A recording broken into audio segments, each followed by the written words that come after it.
అందరికీ నమస్కారం. శివాయ విష్ణు రూపాయ శివరూపాయ విష్ణవే. శివకేశవులను ఏకకాలంలో పూజించే అద్భుత ఆధ్యాత్మిక మాసం కార్తీక మాసం. నా కార్తీక సమో మాసో, కార్తీక మాసానికి మించిన మాసం మరే మాసం లేదని అర్థం. అందుకే దీన్నే దామోదర మాసం అని కూడా అంటారు.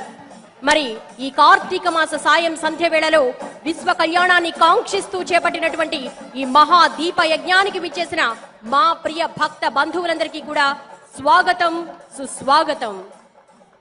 హరిహరులకు అత్యంత ప్రీతిపరమైన మాసం కార్తీక మాసం. ఒక్క దీపాన్ని వెలిగిస్తేనే అనంతమైన పుణ్యప్రదంగా భావిస్తాం.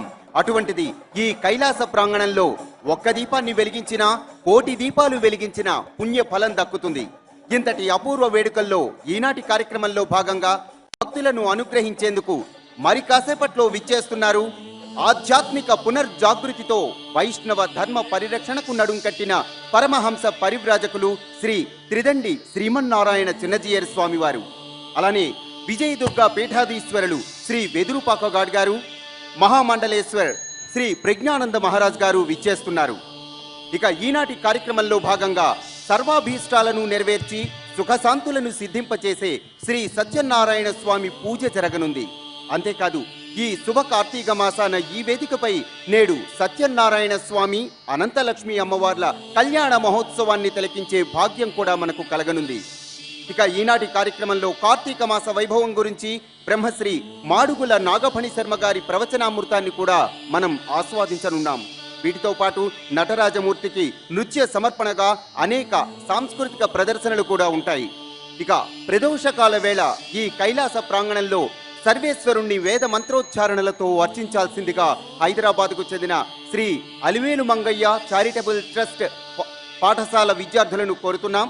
అలాగే ప్రాంగణంలోని మహాశివలింగానికి ప్రదోషకాల అభిషేకం ప్రారంభించాల్సిందిగా అర్చక బృందాన్ని కోరుతున్నాం.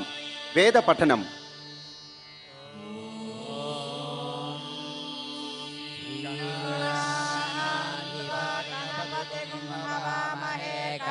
కవినాముపమశ్రవస్తమం జ్యేష్ఠరాజం బ్రహ్మణాం బ్రహ్మణస్పతాన శృణ్వన్నోతిభిస్సేదసాదనం శ్రీమహాగణాధిపతయే నమః.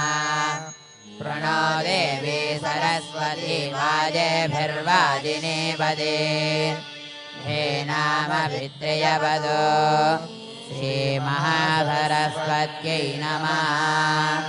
గురుర్బ్రహ్మా గురుర్విష్ణుర్గురుర్దేవో మహేశ్వరः. గురుః సాక్షాత్ పరం బ్రహ్మ తస్మై శ్రీ గురవే నమః. అస్మత్ శ్రీ గురుచరణారవిందాభ్యాం నమో నమః. శ్రీ గురుభ్యో నమః. హరి ఓం.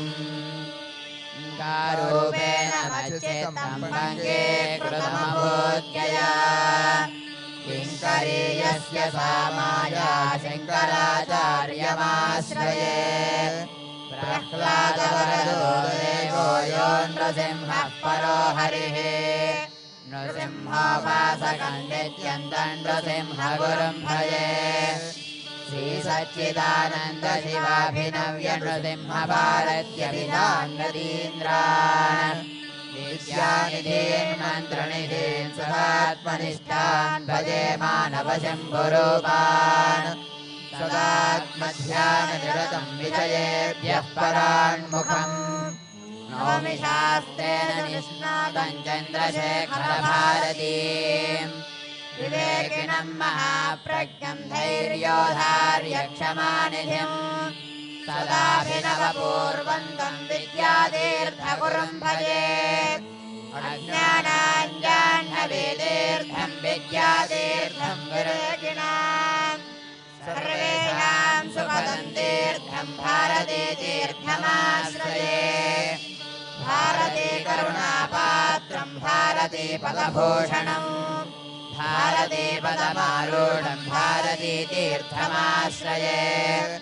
విద్యా వినయ సంపన్నం వీతరాగం వివేకినం వందే వేదాంత తత్వజ్ఞం విధుశేఖర భారతీ. గురుచరణారవిందాభ్యాం నమో నమః.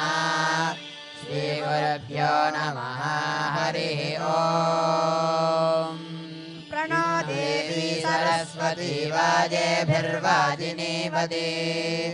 धीनामभित्र्यवतु इयमददात्रभसंवृणच्युतं दिवो दासंवध्र्यश्वाय दाशुषे याशश्वन्तमाचखादाभसं परिन्दादे दात्राणि दभिषा सरस्वती इयं सुष्मे विर्भिसखायि वारुजत्सानुगिरीणान्तभिषेभिरोर्मिभिः पारावदघ्नीमवसे सुवृत्तिभिः सरस्वतीमाविवासे मधीतिभिः सरस्वती देवनितो निबर्हय प्रजां विश्वस्य वृधायस्य मायिनः उदक्षितिभ्यो वनीरविन्दो विषमेभ्यो अस्रवो वाजिनीवती प्रणो देवी सरस्वती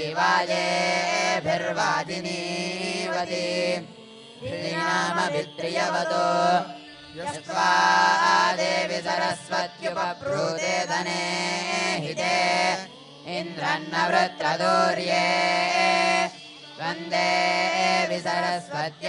सरस्वत्यवावायेषु वाजिनी रदा पूषे वनस्सनिम् उदस्या नः सरस्वती घोरा हिरण्यवर्तनिः रुद्रघ्नीवश्चतुष्टिरम् यस्यानन्दो हरुतस्वेषश्च विष्णुर्नवः अमश्चरतिरोरुवतो सा नो विश्वा अदिद्विषस्वसूरण्या अदावरी अतन्नहे वसूर्यः उत नः प्रिया प्रियासु सप्तस्वसासु जुष्टा सरस्वती स्तोम्या भूतु अपवृषी पार्थिवान्निररजो अन्तरिक्षम् सरस्वती निजस्पामा त्रिशधस्ता सप्तधातुः पञ्चजाता वर्धयन्ति वाजे वाजे हव्या भूत् प्रजामहिम्ना महिना